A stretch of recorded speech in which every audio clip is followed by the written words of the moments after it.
अस्सलामु अलैकुम वरहमतुल्लाहि वबरकातुहू। रब्बि इश्रह ली सदरी वयस्सिर ली अमरी वहलुल उक़दतम मिन लिसानी यफ़क़हू क़ौली। अल्हम्दुलिल्लाहि रब्बिल आलमीन। आयत नंबर 66। क़ाल अफ़तअबुदून मिन दूनिल्लाहि मा ला यंफ़उकुम शैअन वला यदुर्रुकुम।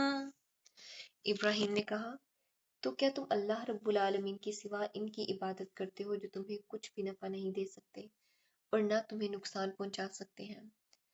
अब यहाँ पर हज़रत इब्राहीम अलैहिस्सलाम अपनी कौम से कह रहे हैं कि तुम अल्लाह रब्बुल आलमीन के सिवा इनकी इबादत करते हो, यानी इन बुतों की इबादत करते हो जो ना हरकत कर सकते हैं, ना अपने आप को नुकसान से बचा सकते हैं, ना तुम्हें फ़ायदा दे सकते हैं, ना तुम्हें नुकसान पहुंचा सकते हैं या तुम्हें नुकसान से बचा सकते हैं। क्या तुम इन बुतों की इबादत कर रहे हो?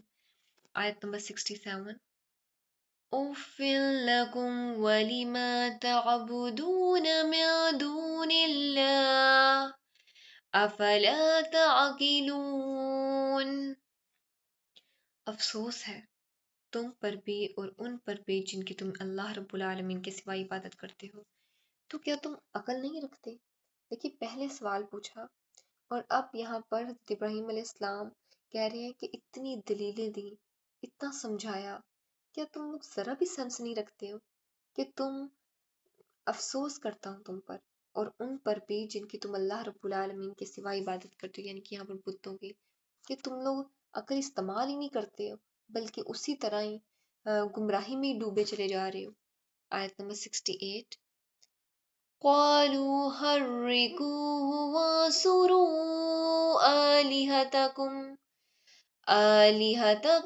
इन कुंतुम फ़ाइलीन। उन्होंने कहा, इसे जला दो और अपने माबूदों की मदद करो अगर तुम कुछ करने ही वाले हो।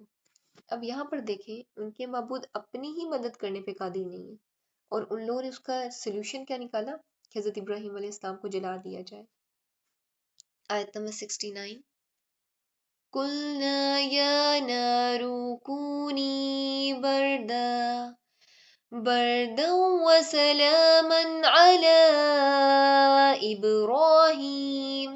हमने कहा, ए आग, इब्राहीम पर ठंडी हो जा और सलामती वाली बन जा। जिस आग की फितरत जलाना है, इसी को अल्लाह रब्बुल आलमीन ने हुक्म दिया कि वो हज़रत इब्राहीम अलैहिस्सलाम के लिए नुकसान का ज़रिया न बने बल्कि राहत और हिफाजत का सबब बन जाए।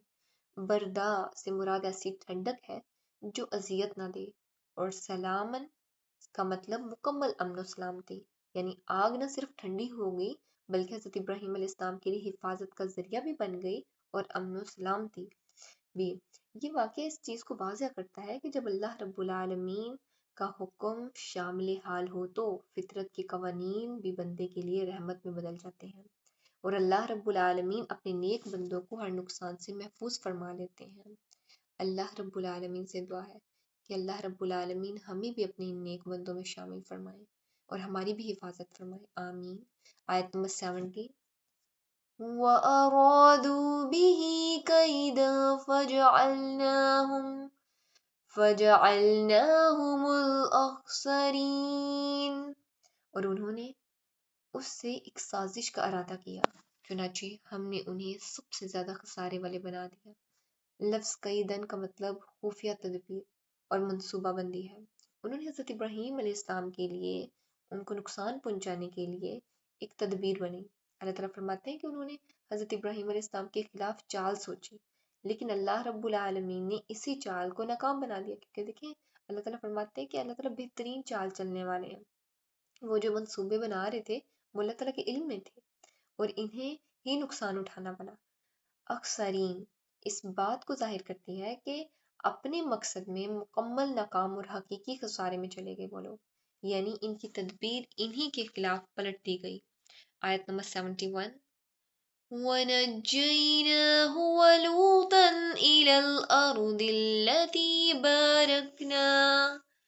बारकना फीहा लिलआलमीन।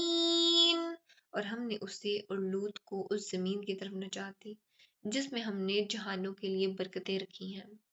حضرت ابراہیم علیہ السلام اور حضرت لوط علیہ السلام شروع میں بابل یعنی کہ عراق میں رہتے تھے، جہاں حضرت ابراہیم علیہ السلام نے توحید کی دعوت شروع کر دی اور قوم کی مخالفت کا سامنا کرنا پڑا، سب سے پہلے تو اپنے والد کی، اس کے بعد قوم کی۔ پھر اللہ رب العالمین نے دونوں کو وہاں کے شر اور تکلیف سے بچا کر ہجرت کروائی۔ انہیں سرزمین شام، خاص طور پر فلسطین اور اس کے قریبی علاقوں کی طرف اللہ تعالیٰ نے ہجرت کا حکم دے دیا۔ اب پوری قوم میں سے ان کے والد بھی ایمان نہیں لے کے، صرف پوری قوم میں 2 لوگ، ان کی وائف حضرت سارہ اور حضرت لوط علیہ السلام اور حضرت ابراہیم علیہ السلام، یہ 3 لوگ ہجرت کر کے شام کی طرف آئے، جسے اللہ رب العالمین نے برکت والی زمین فرمایا۔ نجیناہ اس بات کو واضح کرتی ہے کہ اللہ تعالیٰ انہیں صرف نقصان سے محفوظ نہیں رکھا بلکہ ایک بہترین امن والا مقام بھی دیا۔ التی بارکنا فیہا للعالمین، اس زمین کی فضیلت بیان اللہ تعالیٰ کرتے ہیں کہ وہاں دین، نبوت اور خیر و برکت کو عام کیا گیا۔ پھر آیت نمبر 72، وَوَهَبْنَا لَهُ إِسْحَاقَ وَيَعْقُوبَ نَافِلَةً وَكُلًّا جَعَلْنَا صَالِحِينَ، اور ہم نے اسے اسحاق عطا کیا اور یعقوب بھی زائد انعام کی صورت میں، اور ہر ایک کو ہم نے نیک بنایا۔ وہبنا کا مطلب ہے اللہ تعالیٰ نے حضرت ابراہیم علیہ السلام کو حضرت اسحاق علیہ السلام بطور خاص عطیہ عطا کیے۔ اب حضرت اسحاق علیہ السلام حضرت سارہ علیہ السلام کے بیٹے تھے۔ نافلہ کے طور پر مزید انعام حضرت یعقوب علیہ السلام بھی عطا کیے، اور یہ واضح کرتی چلوں کہ حضرت یعقوب علیہ السلام حضرت اسحاق علیہ السلام کے بیٹے تھے۔ اس طرح نسل میں اللہ رب العالمین نے برکت شامل کی۔ صالحین اس بات کو بیان کرتا ہے کہ حضرت اسحاق علیہ السلام، حضرت یعقوب علیہ السلام دونوں کو اللہ رب العالمین نے نیک اور صالحہ بنایا تھا۔ اللہ رب العالمین سے دعا ہے کہ وہ ہمیں دین کا سچا فہم نصیب فرمائے، اس پہ خود بھی عمل کرنے، دین کا پیغام دوسروں تک پہنچانے کی توفیق عطا فرمائے، آمین۔ وآخر الدعوانا ان الحمد للہ رب العالمین، سبحانک اللہم وبحمدک، نشہد ان لا الہ الا انت، نستغفرک ونتوب الیک۔ السلام علیکم ورحمۃ اللہ وبرکاتہ۔